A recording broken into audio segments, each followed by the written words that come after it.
Autre chose à souligner, c'est la parité en fait des fonctions. Alors, prenons l'exemple de la fonction carré, hein, vous voyez ici, d'accord? Elle est paire, on dit qu'elle est paire. Pourquoi? Parce que en fait, le terme il vient de l'exposant qui est paire, et la fonction paire, elle a comme caractéristique en fait que f de x, hein, égale moins f de x, égale f de moins x. Maintenant, x égale 2 et x1 égale moins 2.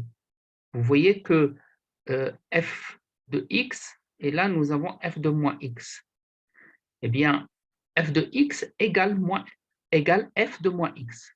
Hein, donc, y1, y2 et y1 sont égaux. D'accord? Ils ont la même ordonnée. D'accord? Donc là, c'est une caractéristique des fonctions paires.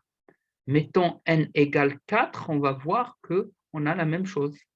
D'accord? Donc, pour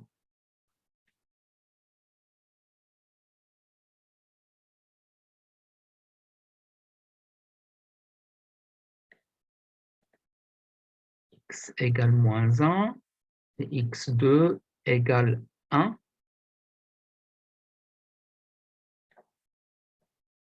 D'accord? Donc, on voit que x1 et x2 ont tous les deux la même ordonnée. OK? Donc, ça, c'est la caractéristique des fonctions paires. Regardons ce qui se passe au niveau des fonctions impaires. Prenons n égale 3, n impair. Voilà. N impair, n égale 3 est impair. N égale 1, c'est une droite. Donc, restons sur n égale 3. Eh bien, la différence par rapport à l'autre, c'est que la partie qui correspond à x négatif, aux x négatifs,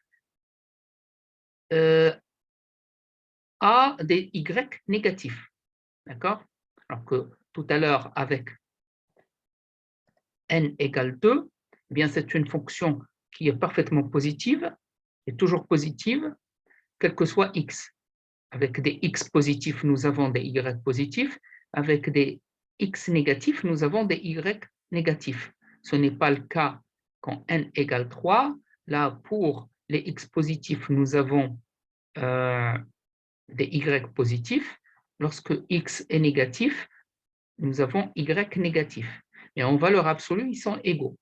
C'est-à-dire f de x1 et f de x2 en valeur absolue sont égaux. Donc, si on mettait la valeur absolue là, on retomberait sur le cas précédent. On aurait la courbe en haut qui va se mettre là.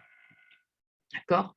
Donc là, nous avons f de moins x qui est là, égale moins f de x.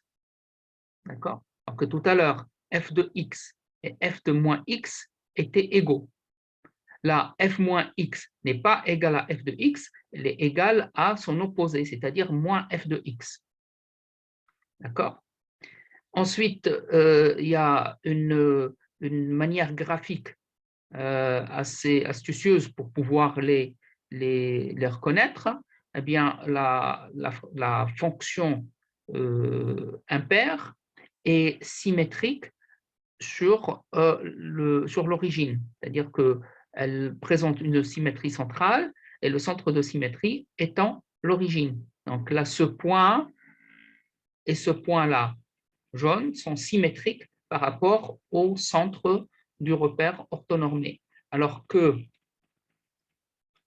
la fonction paire est également symétrique, mais pas par rapport au centre. Hein. Elle présente une symétrie axiale par rapport à l'axe des ordonnées. Donc, qu'on prenne n égale 2 ou n égale 4, hein, nous avons toujours une symétrie axiale. D'accord? On va voir d'autres fonctions qui sont qui présente cette différence, eh bien, observons ici les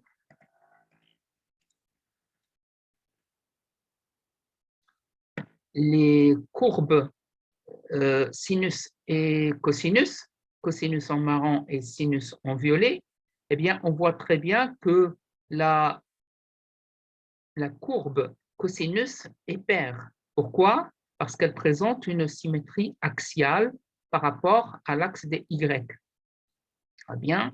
Donc, cette bosse qui est centrée sur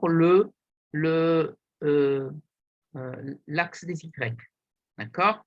Ensuite, la courbe du sinus,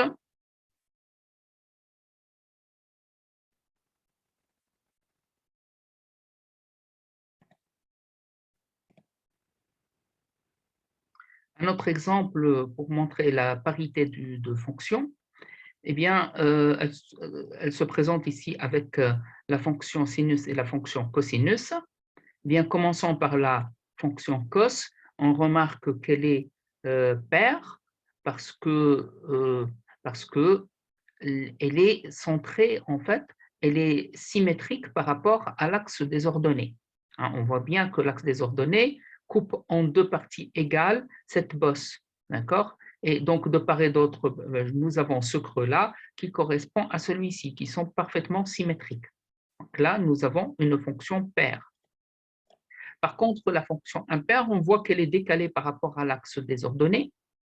Et en fait, elle présente, d'accord, donc une symétrie centrale, hein, qui se voit très bien ici avec, nous avons donc x2 égale 1 et x1 égale moins 1 qui sont opposés, hein, d'accord, et nous voyons que leur ordonnée, hein, leur ordonnée correspondante ou leur image sont y2 égale 0,84 et y1 égale moins 0,84. D'accord? Donc l'un est positif et l'autre est négatif. D'accord? Donc là, à x positif, nous avons un y positif et pour un x négatif, nous avons un y négatif. D'accord? Donc là, ça se voit bien, c'est une fonction impaire. Mettons-les toutes les deux, hein, pour pouvoir comparer. On voit bien que c'est au niveau forme, elles sont exactement pareilles, sauf qu'il y a un décalage qui est égal à pi sur 4. D'accord? Donc, si on rajoute pi sur 4 à une fonction, eh bien, elle irait se superposer à l'autre. D'accord? Donc, maintenant, voyons voir la parité de la fonction inverse. Hein. Donc, avec ici, nous avons 1 sur x, hein, x à la puissance moins 1. D'accord? Si moins 1 est impair, eh bien, on voit bien que la fonction est impaire. Elle montre donc un centre de symétrie. Donnons-lui un exposant de moins 2, eh bien, on voit tout de suite que la partie qui était ici en bas est montée et devenue positive. Donc là, on voit que nous avons bien un axe de symétrie, hein, qui est l'axe des ordonnées, et donc, par conséquent, c'est une fonction paire. Alors là, on est sur 1 sur x carré. Hein, 1 sur x carré. D'accord? Donc, 1 sur x cube, qu'est-ce que ça donne? Eh bien, toujours donc, une fonction impaire qui ressemble à 1 sur x. n égale moins 4 ressemble à n égale moins 2. Donc là, on est sur 1 sur x puissance 4. D'accord? Ensuite, il faut juste souligner rapidement que, par exemple, la fonction logarithmique et la fonction exponentielle, elles ne sont ni paires ni impaires. D'accord? Puisqu'elles ne montrent ni axe de symétrie, ni centre de symétrie. Alors, faites attention, hein, je ne suis pas en train de parler de la symétrie entre la fonction logarithmique et la fonction exponentielle. Effectivement, il y a une symétrie entre les deux, mais là, pour la parité, nous sommes en train de parler de la symétrie au sein d'une même fonction. D'accord? Donc là, vous voyez très bien qu'il n'y a ni symétrie axiale, ni symétrie centrale. Donc elle n'est ni paire, ni impaire.